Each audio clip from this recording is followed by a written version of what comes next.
This is my Alphabet Lore collection. And seeing as Mike Salcedo decided to lie about late May 2025 release date for 5.2, I think it's only fitting that we fill in the space with some Alphabet Lore talk.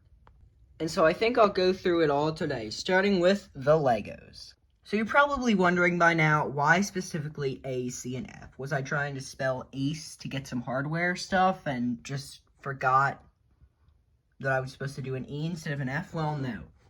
I originally did A, B, C, and then F, because, F was the main villain of the original Alphabet Lore.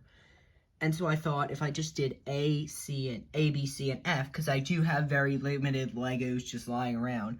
Although I like Legos, I'm not like one of those like half-asleep Chris. I'm not like half-asleep Chris, and I don't just have like tubs of like just pure Lego lying around.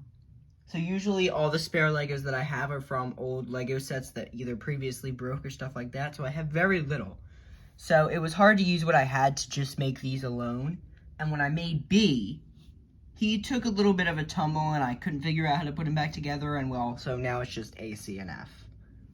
But if you look over here, A is very good looking on the front, but on the back, you can see just how little Lego I had. So I had to try and figure out how to make this look somewhat decent with the Legos that I had. Same with C. All the designs for these are so, like, fragile because of the way I put them together, because of my shortage of Lego. You see, that's about to fall off. Thankfully, I fixed that. Oh my god. And finally, we have F. F is probably the most normal one when you look at it from the back, although still pretty confusing. Look at all the different pieces I had to use just to make the teeth because of how because of how confusing it was. Now we have the terribly made map that looks like I used it for target practice. See, originally this looked a lot better, but I had the letters laid out so that they were all in one place, kind of like it was a map of my like playroom, and then the letters were just all in the basket over here. But I realized that looked ridiculous, so I just took a frame from the original Alphabet Lore and put all the letters where they are in that frame. But that meant I had to erase marker. So what did I do instead?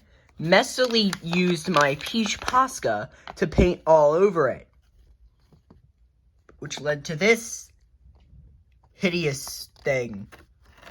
Oh, and on the back, it's not much better either because the holes that are in it make it even more obvious.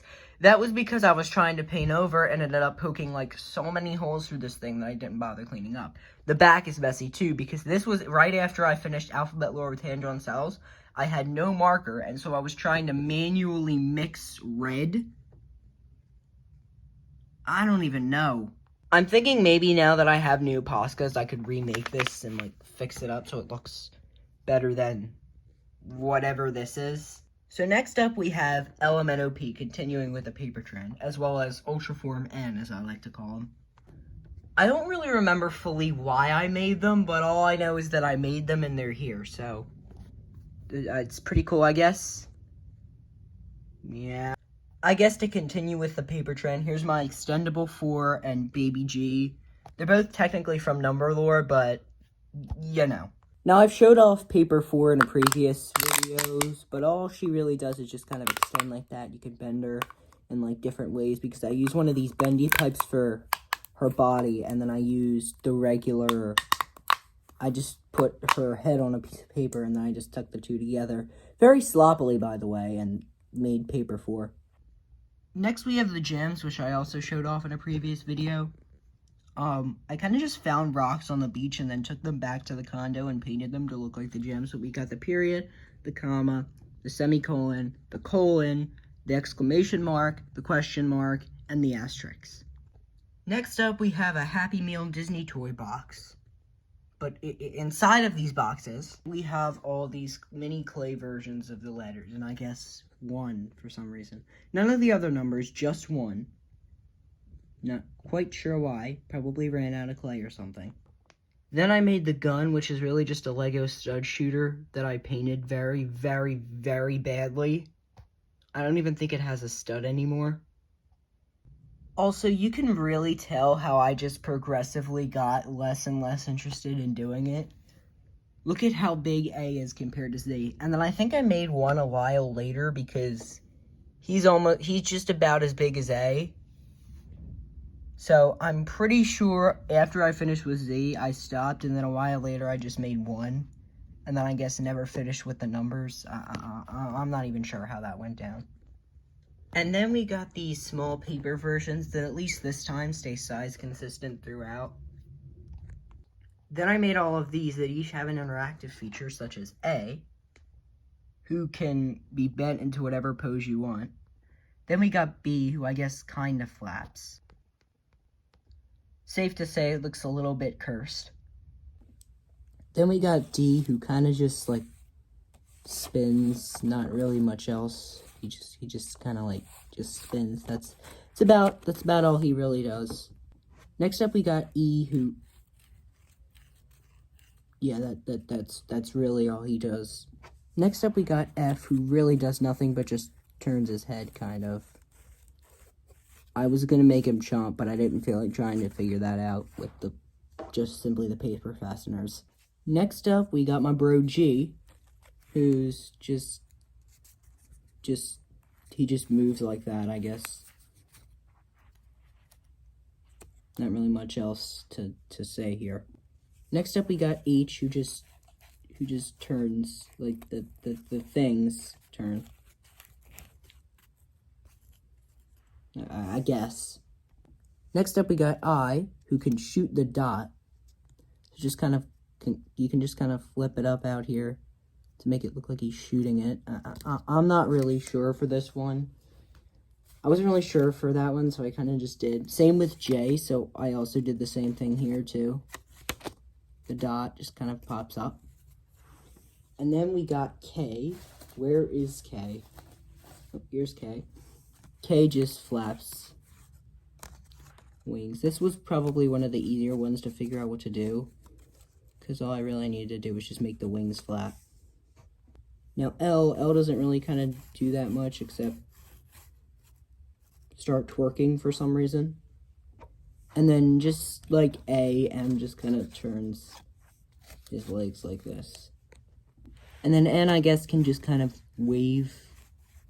That's about it.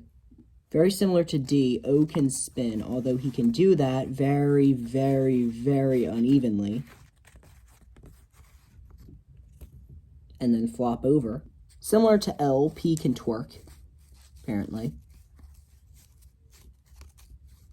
Apparently P can twerk too.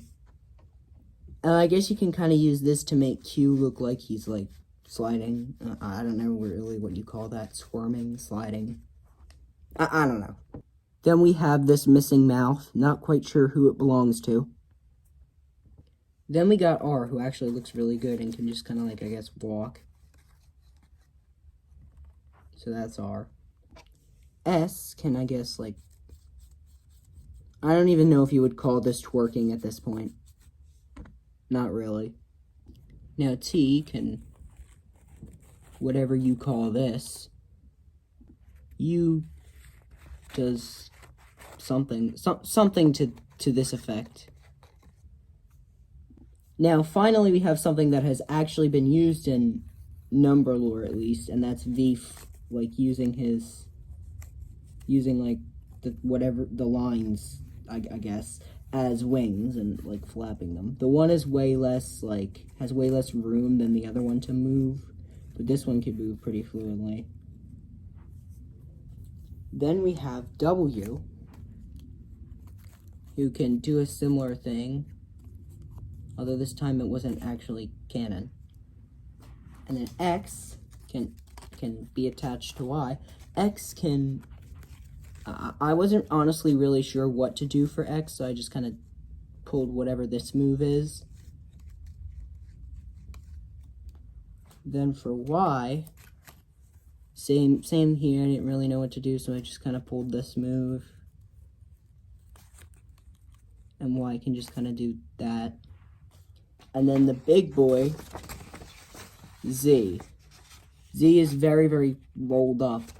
But as you can see, Z doesn't really have a main feature, except for, I feel like what his main feature is are the little moons that circle, being these things. I forget what they're called. They're not cotton balls. They're the other things. Pom-poms. There we go. We have like the pom-poms that are circling Z. And then we have the numbers. 1, he just goes, he can walk, and he can walk. And he can also open his mouth. So he can walk. You have to kind of hold his mouth still while you do that, otherwise his mouth just opens too. Then we have 2, who can lean back to shoot his teeth or to just talk. Then we have 3, who you can just move his tongue back and forth like that, I guess. And then for 4, you can do whatever this is. I didn't actually make this one using the paper fasteners. I just kind of bended the stuff. Speaking of which, I never ended up making 5. So if you guys want to see me make 5, I'll definitely do that. And then we still have the mystery of whose mouth this is. The best conclusion I can draw from this is that it's probably Q, because if you look at the way Q's mouth is drawn, it looks like something fell off and then was redrawn there. So most likely this was originally Q's mouth. It fell off and then I just redrew it very badly. So anyways, I guess for the last thing we have the plushes, which I've shown in so many other videos I don't really need to show here. So I guess thanks for watching, guys. Don't get seasick. Bye. Hopefully Mike Salcedo posts 5.2 at some point.